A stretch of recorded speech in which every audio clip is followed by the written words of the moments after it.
الحمد لله رب العالمين والصلاة والسلام على رسوله الكريم نبينا محمد وعلى آله وأصحابه أجمعين وعلى من تبعه بإحسان إلى يوم الدين أما بعد.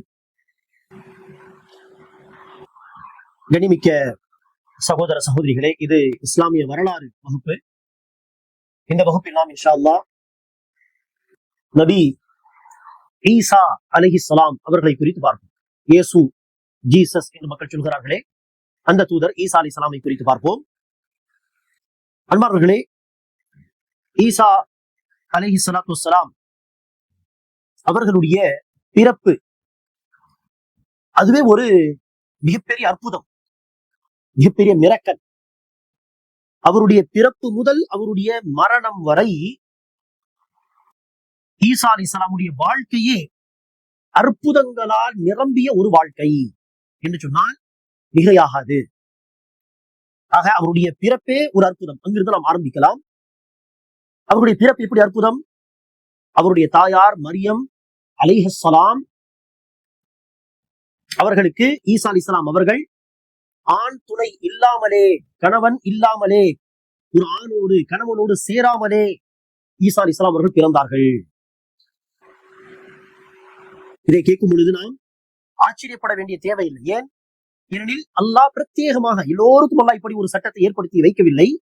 அல்லாஹ் சில பேருக்கு என்ன செய்திருக்கிறான்? அற்புதமான விதத்தில் குழந்தை பாக்கியத்தை கொடுத்திருக்கிறார். எல்லோருக்கும் இந்த சட்டம் கிடையாது. ஆக அல்லாஹ் சுப்ஹானஹு வ தஆலா மரியம் அலைஹிஸ்ஸலாம் அவர்களுக்கு ஆண் துணை இல்லாமல் குழந்தை கொடுத்தார். அதே போல ஆதம் அலைஹிஸ்ஸலாத்து வஸ்ஸலாம் அவர்களுடைய மனைவியை அல்லாஹ் சுப்ஹானஹு வ தஆலா பெண் உடைய துணை இல்லாமல் ஆதம் அலைஹிஸ்ஸலாமுடைய எலும்பை வைத்து, விழா எலும்பை வைத்து அல்லாஹ் சுப்ஹானஹு வ தஆலா அவர்களுடைய துணையை, மனைவியை படைத்தான். சரி, ஆதம் அலைஹிஸ்ஸலாம் அவர்களை ஆணும் கிடையாது பெண்ணும் கிடையாது, மண்ணை வைத்து படைத்தான். ஆக விதிவிலக்காக அற்புதமான விதத்தில் சில பேர் இப்படி நினைச்சிருக்கிறார்கள், பிறந்திருக்கிறார்கள். குழந்தை பாக்கியத்தை எல்லாம் கொடுத்தான் என்று சொல்ல முடியாது. குழந்தை பாக்கியத்தை மரியம் அலைஹிஸ்ஸலாமுக்கு மாத்திரம் அல்லாஹ் அற்புதமான விதத்தில் கொடுத்தான். அற்புதமான விதத்தில் அல்லாஹ் ஆதம் அலைஹிஸ்ஸலாமுடைய மனைவியையும் படைத்திருக்கிறான். அற்புதமான விதத்தில் அல்லாஹ் ஆதம் அலைஹிஸ்ஸலாமையும் படைத்திருக்கிறான். ஈசா அலைஹிஸ்ஸலாம் ஆண் துணை இல்லாமல் பெண்ணால் மாத்திரம் படைக்கப்பட்டவர், பிறந்தவர். ஹவ்வா அலைஹிஸ்ஸலாம் பெண் துணை இல்லாமல் ஆண், தன்னுடைய கணவர் ஆதம் அலைஹிஸ்ஸலாமுடைய விழா எலும்பால் படைக்கப்பட்டவர்கள். ஆதம் அலைஹிஸ்ஸலாம் ஆணும் கிடையாது பெண்ணும் கிடையாது. அல்லாஹ் சுப்ஹானஹு வ தஆலா மண்ணை கொண்டவர்களை படைத்தான். அல்லாஹ் நாடி எதை செய்கிறான்? மரியம் அலைஹிஸ்ஸலாத்து வஸ்ஸலாம் அவர்களிடத்தில் ஜிப்ரீல் அலைஹிஸ்ஸலாத்து வஸ்ஸலாம் அவர்கள் வந்த பொழுது, அவருடைய வயிற்றில் குழந்தை உருவாக வேண்டும் என்பதற்காக, அவருடைய வயிற்றில் உயிரை ஊதுவதற்காக வேண்டி வந்த பொழுது மரியம் அலைஹிஸ்ஸலாம் பயந்து விட்டார்கள். ஒரு ஆண் என்னை நெருங்க பார்க்கிறான் என்று பயந்து, நான் உன்னை விட்டு அல்லாஹ்வுடைய பாதுகாப்பை தேடுகிறேன் என்று சொல்ல, ஜிப்ரீல் அலைஹிஸ்ஸலாம் அவர்கள் சொன்னார்கள், நான் மனிதன் அல்ல, மாறாக நான் இறைவன் புறத்தில் வந்திருக்கக்கூடிய தூதர். ஏக இறைவனாகிய அல்லாஹ் உங்களுக்கு குழந்தை பாக்கியம் தர வேண்டும் என்று நாடிவிட்டான். மரியம் அலைஹிஸ்ஸலாம் அவர்கள் கேட்டார்கள், எப்படி எனக்கு குழந்தை பிறக்கும்? எந்த ஆணும் என்னை அந்நிய ஆண் இன்னை தொட்டதே கிடையாது என்று சொல்ல, அல்லாஹ் நாடினால் அதை அவன் செய்து முடித்து விடுகிறான், அவனுக்கு அது இலகுவானது. பிறகு உயிர் ஊதப்பட்டது, அவர்கள் கர்ப்பமானார்கள். பிறகு குழந்தையை பெற்றெடுத்தார்கள். மரியம் அலைஹிஸ்ஸலாத்து வஸ்ஸலாம் அவர்களுடைய நிலை அந்த நேரம் எப்படி இருந்திருக்கும் யோசித்து பாருங்கள். சமூக மக்கள் என்ன பேசுவார்கள்? மன உளைச்சல் எப்படி அவர்கள் ஏற்பட்டிருக்கும்? மக்கள் கேட்டால் என்ன சொல்வது? அப்படியே நடந்தது. குழந்தை பெற்றெடுத்த பிறகு மக்களுக்கு இந்த விஷயம் தெரிந்ததும் வந்து கேட்கிறார்கள், சொல்கிறார்கள், மரியமே, என்ன இப்படிப்பட்ட ஒரு தவறை செய்து விட்டாய், பெரிய குற்றத்தை, பாவத்தை. உன்னுடைய தந்தை அவர்கள் தான் இம்ரான், அவருடைய பெயரில் தான் குர்ஆனில் 3வது அத்தியாயம் இருக்கிறது. இம்ரான் அல்லது இம்ரானுடைய குடும்பத்தார். ஆக உன்னுடைய தந்தை இம்ரான் ஒரு கெட்ட மனிதர் கிடையாது. உன்னுடைய சகோதரர் ஹாரூன் அவரும் அப்படி அல்ல, உன்னுடைய தாய் கூட அப்படி அல்ல, நல்ல குடும்பத்தில் பிறந்த நீ என்ன இப்படி ஒரு பாவத்தை செய்து விட்டாய் என்று மக்கள் பழித்து பேசும் பொழுது மரியம் அலைஹிஸ்ஸலாம் எந்த பதிலையும் சொல்லாமல் கை குழந்தையாக இருந்த ஈசா அலைஹிஸ்ஸலாம், தொட்டிலில் இருந்த ஈசா அலைஹிஸ்ஸலாமை சுட்டி காண்பித்தார்கள். என்ன கேட்பதா இருந்தாலும் அந்த குழந்தையிடம் கேளுங்கள். மக்கள் சொன்னார்கள், கைஃப நுகல்லிமு மன் கான ஃபில் மஹ்தி ஸபியா,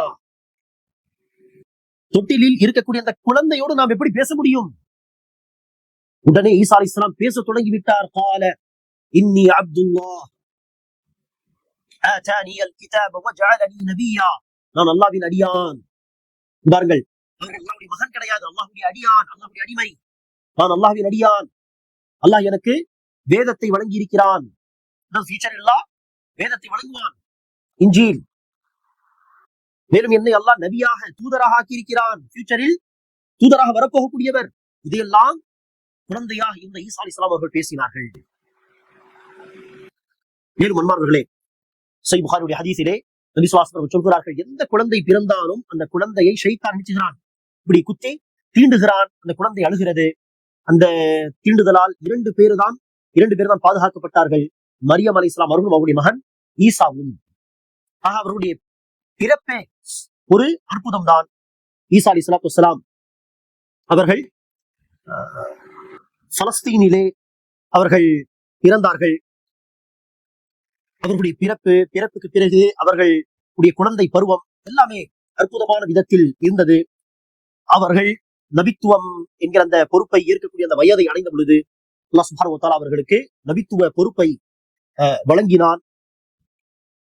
நபித்துவ பொறுப்பை அல்லாஹ் சுப்ஹானஹு வ தஆலா அவர்களுக்கு வழங்கிய பிறகு அவர்கள் பனி இஸ்ரவேலர்களை சத்திய கொள்கையின் பால் அழைக்கக்கூடிய பணியை செய்தார்கள். குறிப்பாக யூதர்களுக்கு மத்தியில் நாம் சொன்னோம் ஏற்கனவே, மூசா அலைஹிஸ்ஸலாமுடைய சமூகம் பனி இஸ்ரவேலர்கள் வழிகட்டு போன பிறகு அவர்களுக்கு வந்த ஒரு பேர் தான் யூதர்கள். அவர்களையும் சத்தியத்தின் பால் அழைத்தார்கள். அல்லாஹ் அவர்களுக்கு தனி வேதம், இன்ஜீல் என்கிற வேதத்தை கொடுத்தான். முந்தைய வேதம் மூசா அலைஹிஸ்ஸலாமுக்கு வழங்கப்பட்ட வேதமாகிய தௌராத் உடைய கல்வியும் கொடுத்தான். ஆக தௌராத் மற்றும் புதிய வேதம் இன்ஜீல் இரண்டுடைய கல்வியும் அவர்கள் மக்களுக்கு தந்தார்கள். அல்லாஹ் சுப்ஹானஹு வ தஆலா ஒருவனை மட்டுமே வணங்க வேண்டும் என்கிற அந்த கொள்கையின் பால் மக்களை அழைத்தார்கள். அல்லாஹ் அவர்களுக்கு அவர்களுடைய நபித்துவத்துக்கு பிறகும் பல அற்புதங்களை வழங்கினான். உதாரணத்திற்கு குஷ்டரோகிகள், வெண்குஷ்டம் என்கிற வியாதி உள்ளவர்கள், அவர்களை எல்லாம் அல்லாஹ்வின் பெயரை கொண்டு அவர்கள் தடுவார்கள் கையால், உடனே அவர்களுடைய ஸ்கின் எல்லாம் குணமாகிவிடும். மண்ணால் உருவாக்கப்பட்ட ஒரு பறவை, அதில் அல்லாஹ்வின் பெயரை கொண்டு நீ பறந்து விடுன்னு சொன்னால் அது பறந்து போகும். இறந்து போனவர்களை பார்த்து அல்லாஹ்வின் அனுமதியால் எழுந்து விடு என்று சொன்னால் இறந்தவர்களுக்கு உயிர் வந்துவிடும். அல்லாஹ் நாடும் வரை அவர்கள் அடுத்து உயிரோடு இருப்பார்கள். இப்படி பார்த்து நம்பிக்கை கொள்ள முடியாத அளவுக்கு இருக்கக்கூடிய அற்புதங்களை அல்லாஹ் சுப்ஹானஹு வ தஆலா அவர்களுக்கு வழங்கினார். இதெல்லாம் என்னது? அவர் ஒரு சத்திய தூதர் என்பதற்கான ஆதாரங்கள், சான்றுகள். குறிப்பா அந்த காலத்தில் மருத்துவம் உச்சியில் இருந்தது. மருத்துவத்தில் ஒரு பெரிய வளர்ச்சி அடைந்த ஒரு காலகட்டம் என்றெல்லாம் சில வரலாற்று ஆசிரியர்கள் சொல்வார்கள். ஆக மருத்துவம் தெரிந்த அந்த மக்களுக்கு இறந்தவரை இவர் எழுப்புகிறாரே, இது சாத்தியமே கிடையாது, இவர் ஒரு உண்மை தூதர். ஆக அல்லாஹ் தான் எழுப்பி காட்டுகிறான். ஒரு மனிதனால் எந்த மருத்துவத்தை வைத்தும் இப்படி செய்ய முடியாது என்று மருத்துவர்களுக்கு தெரியும் இல்லையா? அதே போல்தான் குஷ்டம், வெண்குஷ்டம், இந்த விஷயங்களை எல்லாம் இப்படி கையை தடவி எப்படி குணமளிக்க முடியும்? ஆனால் இவர் செய்கிறார் என்றால் இவர் ஒரு சத்திய தூதர், அல்லாஹ் தான் இவர் மூலியமாக அதை நிகழ்த்தி காட்டுகிறான் என்று அவரை ஒரு சத்திய தூதராக ஏற்க வேண்டும் என்கிற ஒரு சான்றாக அல்லாஹ் நிச்சயதான் இந்த அத்தாட்சிகளை கொடுத்தான். ஜுஹ்ருஃப் அத்தியாயத்திலே அல்லாஹ் சொல்கிறான் 63, 64, 65 ஈசா அலைஹிஸ்ஸலாம் பல சான்றுகளை எடுத்துக்கொண்டு வந்தார்கள்.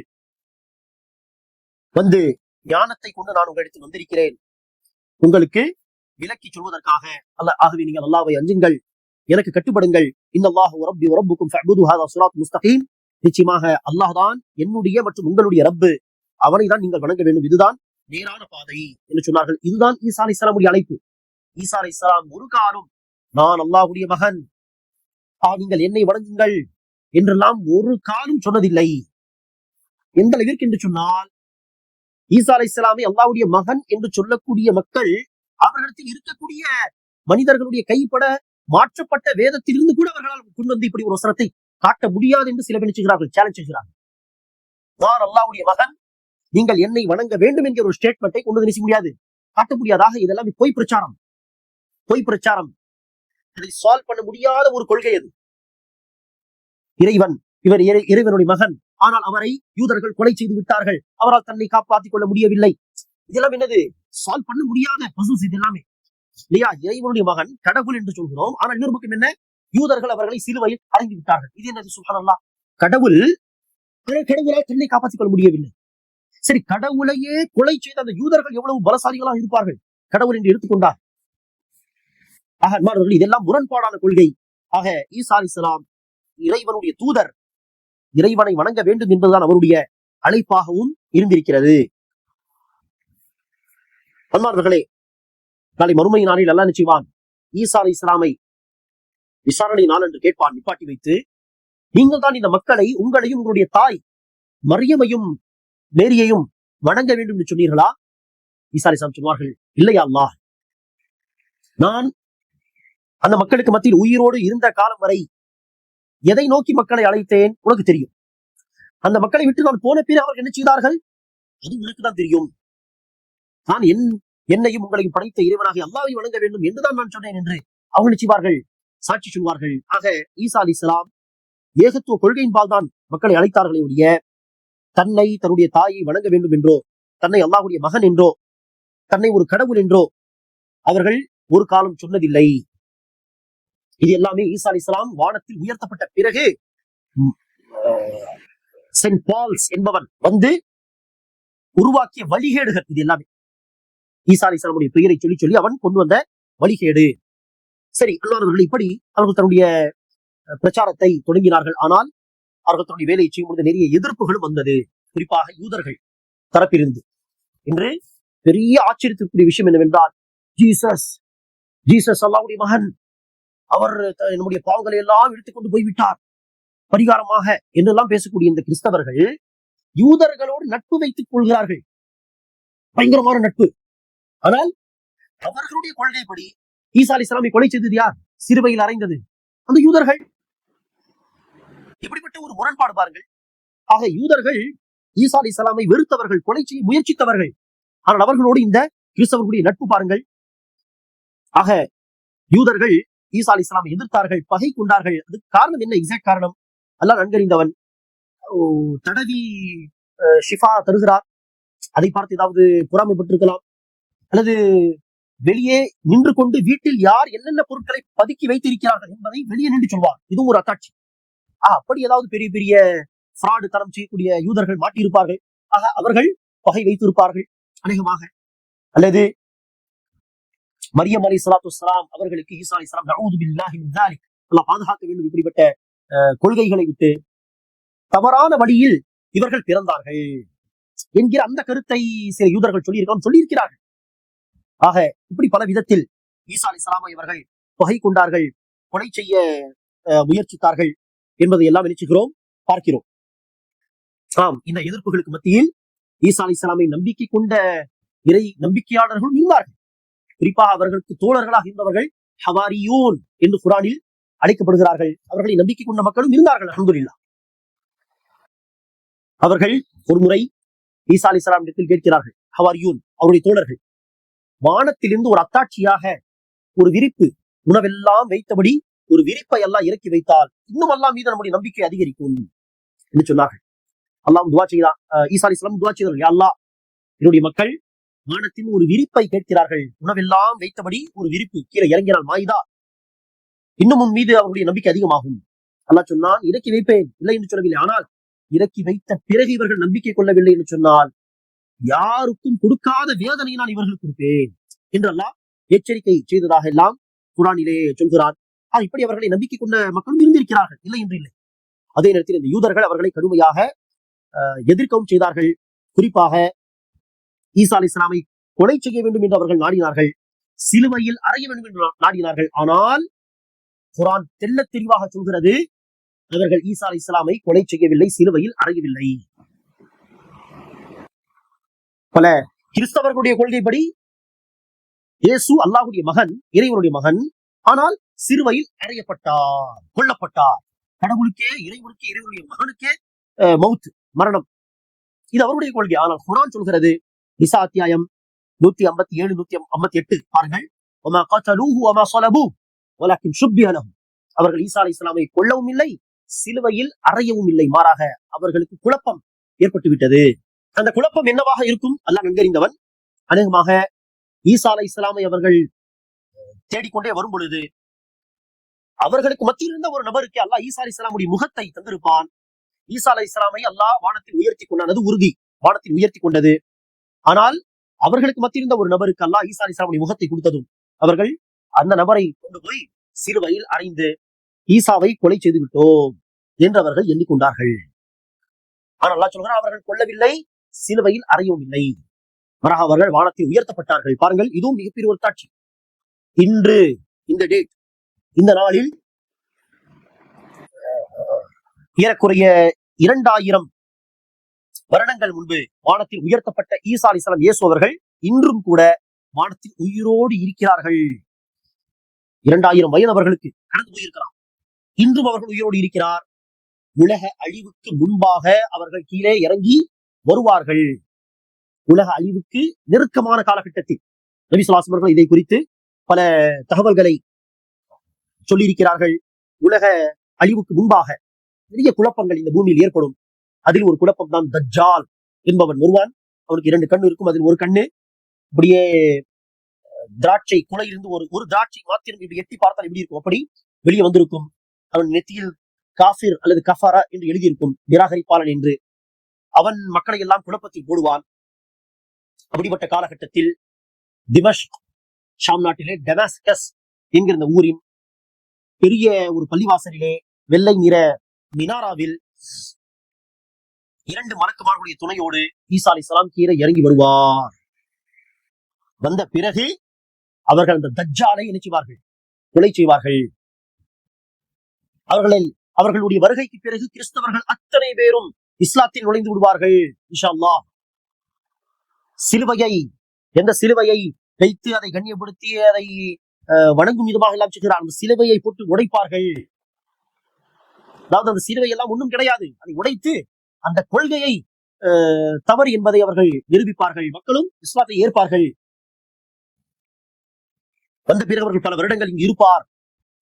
அதற்கு மத்தியில் தான் யஜூஜ் மஜூஜ் என்கிற ஒரு பெரிய கூட்டம் வரும். ஆனால் அந்த கூட்டத்தை நிச்சய முடியாது, அவ்வளவு சுலபமாக எதிர்கொள்ள முடியாதாக ஈசா அலைஹிஸ்ஸலாம் துஆ செய்வார்கள் அல்லாஹ்விடத்தில், யா அல்லாஹ் இந்த யாஜூஜ் மாஜூஜ் கூட்டத்தை விட்டு மக்களை காப்பாற்று. அப்போது அல்லாஹ் சுப்ஹானஹு வ தஆலா அந்த யாஜூஜ் மாஜூஜ் கூட்டத்தை அழிப்பான். பிறகு அல்லாஹ் நாடும் காலம் வரை அவர்கள் பூமியில் உயிரோடு இருந்து பிறகு ஈசா அலைஹிஸ்ஸலாம் என்ன செய்வார்கள்? இந்த பூமியில் வைத்துதான் அவர்கள் மரணத்தையும் சந்திப்பார்கள். ஆக யார் பிறந்தாரோ, யார் பல வாழ்க்கையில் பல கஷ்டங்களையும் சந்தித்தாரோ, யார் இந்த உலக வாழ்க்கையில் வாழும் பொழுது உணவு அருந்துவது, தண்ணீர் அருந்துவது என்கிற தேவையுடையவராக இருந்தாரோ, மேலும் யார் இந்த உலகத்திலேயே இந்த பூமியிலேயே மரணிப்பாரோ அவர் இப்படி கடவுளாக முடியும், கடவுளுடைய மகனாக முடியும். அவரும் ஒரு தூதர் தான், கண்ணிமிக்க தூதர். அவரும் எல்லா தூதர்களை போன்று படைத்த இறைவனை வணங்க வேண்டும் என்கிற ஏகத்துவ கொள்கையின் பால் தான் மக்களை அழைத்தார்கள். இன்னல்லாஹ ரப்பி வ ரப்புக்கும் ஃபஅபுதூ ஹாதா ஸிராத்துன் முஸ்தகீம். அல்லாஹ் தான் என்னுடைய உங்களுடைய ரப்பு, அவனை தான் நீங்கள் வணங்க வேண்டும், இதுதான் நேரான பாதை என்று அதே ஏகத்துவத்தின் பால் தான் மக்களை அழைத்தார்கள். இது மாத்திரமல்ல அன்பானவர்களே, ஈசா அலைஹிஸ்ஸலாம் அவர்கள் தனக்கு அடுத்து வரக்கூடிய தூதர், ஈசா அலைஹிஸ்ஸலாமுக்கு பிறகு உடனே வந்த தூதர் தான் யார்? இறுதி தூதர் முஹம்மது ஸல்லல்லாஹு அலைஹி வஸல்லம். இருவருக்கு இடையில் வேறு எந்த தூதரும் வரவில்லை. ஏறக்குறைய 500 வருடங்கள் பிறகு வந்தார்கள் நபி ஸல்லல்லாஹு அலைஹி வஸல்லம் அவர்கள். அவருடைய வருகை குறித்து அவர்கள் நற்செய்தி சொன்னார்கள். அல்லாஹ் குர்ஆனின் ஸஃப் அத்தியாயத்தில் அதை சொல்கிறான். ஈசா அலைஹிஸ்ஸலாம் அவருடைய மக்களை பார்த்து சொன்னார்கள், எனக்கு பிறகு ஒரு நபி வருவதை குறித்து நான் உங்களுக்கு நற்செய்தி சொல்கிறேன். அவருடைய பெயர் அஹ்மத். நபி ஸல்லல்லாஹு அலைஹி வஸல்லம் இன்னொரு பேர் தான் முகமது, அல்லாத இன்னொரு பேர் தான் அஹ்மத். அந்த பெயரை சொல்லி அவர்கள் நற்செய்திக்குரியதாக அல்லாஹ் குர்ஆனிலே சொல்கிறார். நிச்சயமாக இந்த நபிமார்களுடைய வாழ்க்கை வரலாறில் நமக்கு பல பாடங்கள், படிப்பினைகள் உண்டு. அல்லாஹ் சுப்ஹானஹு வ தஆலா நபிமார்களுடைய வாழ்க்கை வரலாறை எல்லாம் படித்து இந்த நபிமார்களுடைய வழியில் பயணிக்கக்கூடிய எந்த ஏகத்துவ கொள்கையின்பால் மக்களை அவர்கள் அழைத்து வந்தார்களோ அந்த ஏகத்துவ கொள்கை உறுதியாக இருப்பதோடு பிறரையும் அந்த ஏகத்துவ கொள்கையின்பால் அழைக்கக்கூடிய பாக்கியத்தை எல்லாம் நமக்கு தருவானாக. இந்த உலகத்தில் வாழும் வரை ஈமானோடு இஸ்லாத்தோடு வாழ்ந்து மரணிக்கும் பொழுது ஈமானில் மரணித்து நாளை மறுமை நாளில் எழுப்பப்படும் பொழுது இந்த நபிமார்களோடு அல்லாஹ் நம்மை எழுப்புவானாக. சொர்க்கத்திலும் இந்த நபிமார்களோடு அல்லாஹ் சுப்ஹானஹு வ தஆலா நம்மை இருக்கச் செய்வானாக. ஆமீன். அஸ்ஸலாமு அலைக்கும் வரஹ்மத்துல்லாஹி வ பரகாத்துஹு.